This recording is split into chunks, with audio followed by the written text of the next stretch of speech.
The dinner table had always been a place where I felt smaller than everyone else. It didn't matter how old I got, sitting across from my parents made me feel like I was 12 again, fumbling for words while they listed everything wrong with me. That evening was no different. The moment I walked into the dining room, I could sense the tension, the unspoken judgment that always floated in the air like smoke. My father glanced up only long enough to acknowledge my presence before returning to his plate, while my mother sighed the moment I sat down, as if my very existence exhausted her. They didn't waste time. It began with little comments, the way it always did. My mother mentioned how the neighbor's son had just bought a new car and how impressive it was for someone his age. My father chimed in, saying how some people had ambition while others wasted their time. They didn't need to say my name, the message was painfully clear.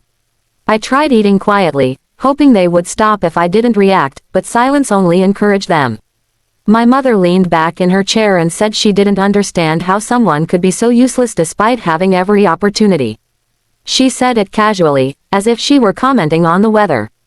My father nodded, adding that I had no direction, no drive, and that maybe if I spent half as much time trying to improve myself as I did, coasting through life, I would have amounted to something by now. His words hit like stones. I knew they believed what they were saying. I had heard it all my life. In that moment, I felt the same familiar mix of hurt and frustration building in my chest. For years, I had allowed their voices to drown out my own. I had learned to shrink myself, to stay quiet, to avoid conflict even when their words pierced deeper than they realized. But that night, something was different. Maybe I had finally reached the breaking point. Maybe I was tired of pretending their opinions didn't affect me. Or maybe it was because I had been living a double life they knew nothing about. A life where I had finally begun succeeding, quietly, deliberately, away from their constant criticism. As they continued mocking me, something inside me stopped caring about their approval. My mother laughed and said she didn't know what would become of me. That was when I set my fork down and looked up. For the first time in years, I didn't avert my eyes. My parents noticed immediately, their expressions shifted from superiority to slight surprise. They weren't used to me speaking up. I took a breath, steadying myself. Then I said the one line I knew would change everything. You have no idea who I really am or what I'm doing with my life. The room went silent. My father's fork froze halfway to his mouth. My mother frowned, clearly offended that I dared challenge the narrative they had built about me. I didn't raise my voice. I didn't argue. I simply stated the truth, and that alone unsettled them. They demanded an explanation. For once, I didn't feel afraid. I told them I had been working in silence for the past year on a business project they knew nothing about. I told them I had avoided sharing anything because every time I tried to talk about my dreams, they crushed them. I explained how their constant belittling pushed me to stop confiding in them entirely. I didn't brag or exaggerate. I simply said I wanted to build something of my own, and that I had. At first, they didn't believe me. My mother scoffed and called it another empty idea. But I continued speaking calmly, revealing that the project had started earning money months ago. I told them the truth. I had been saving quietly, building slowly, and I had just reached a milestone I never imagined achieving so soon. I didn't give details or numbers. I didn't have to. The confidence in my voice did the work for me. Their expressions shifted again. Confusion, doubt, then something closer to discomfort. My father asked why I hadn't told them earlier. I could have laughed at the irony. Instead, I simply told them that I had learned the hard way that sharing my progress with people who only saw me as a failure was exhausting. They didn't respond, and for once, the silence at the table didn't suffocate me, it empowered me. The rest of dinner passed quietly. They avoided eye contact. They didn't mock me again. For the first time, I wasn't a child absorbing their disappointment, I was an adult claiming my own identity, one they never bothered to understand. When I finished eating, I stood up to leave. My mother finally muttered a hesitant question, asking if I was really doing well.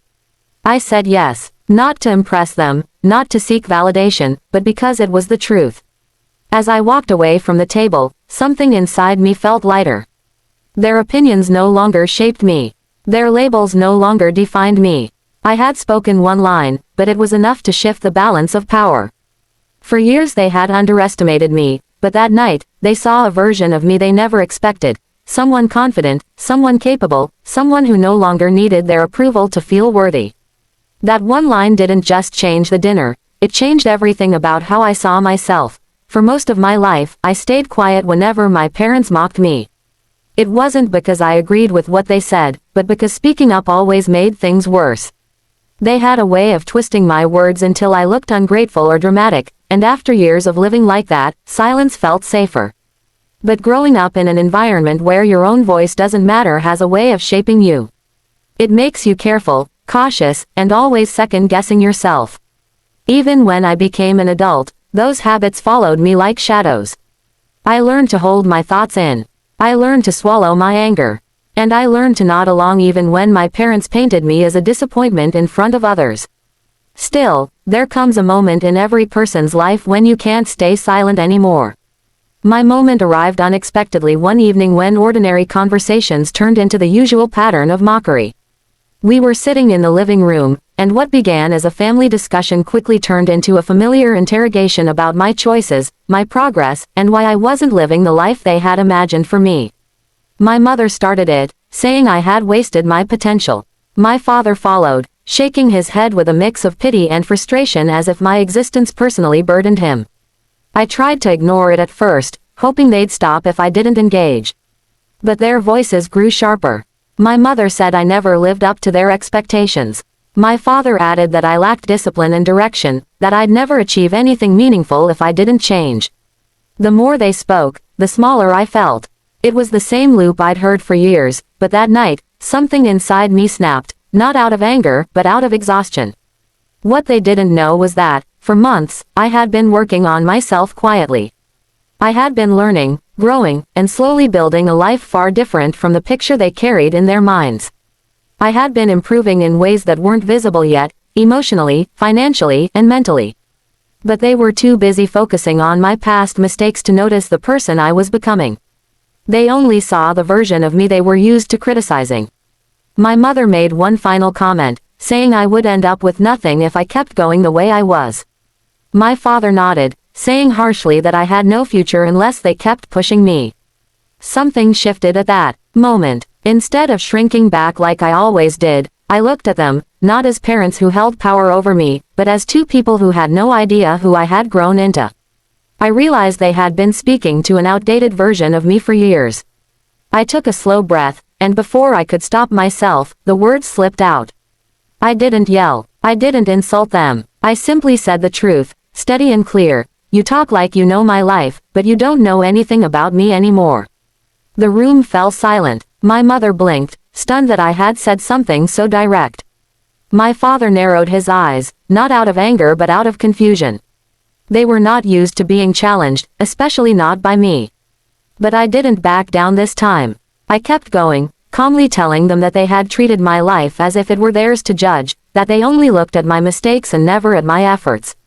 I told them I had been working hard to build something meaningful, but I stopped sharing with them because every time I brought up my aspirations, they treated them like foolish dreams.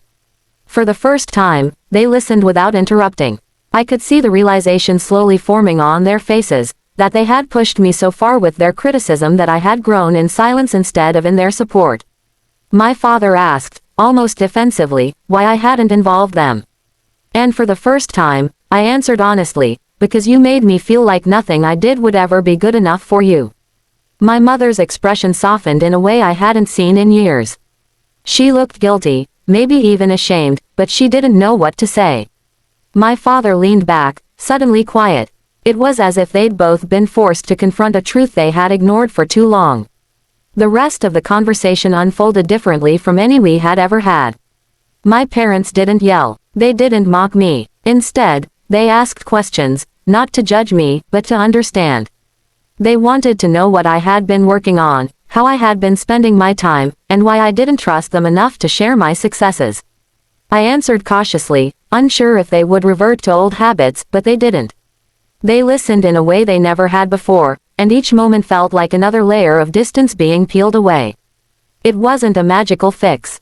Years of hurt don't disappear with one conversation. But something shifted that night. My parents saw me for the first time, not as a child they could shape, not as a disappointment they could scold, but as a person who had grown up without their understanding. They realized their words had consequences, and their expectations had pushed me away instead of lifting me up. When I finished speaking, the room felt lighter, yet heavier at the same time. My father looked at me with a seriousness I wasn't used to and said he hadn't realized how much damage their words caused. My mother nodded quietly beside him. There was regret in her eyes, and for once, it wasn't hidden behind pride. That night, I didn't walk away feeling defeated. I walked away feeling seen.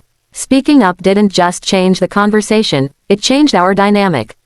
It gave me the courage to set boundaries and the strength to value myself even when others didn't. And while things didn't become perfect overnight, that one moment of honesty marked the beginning of a new chapter, one where my voice finally mattered.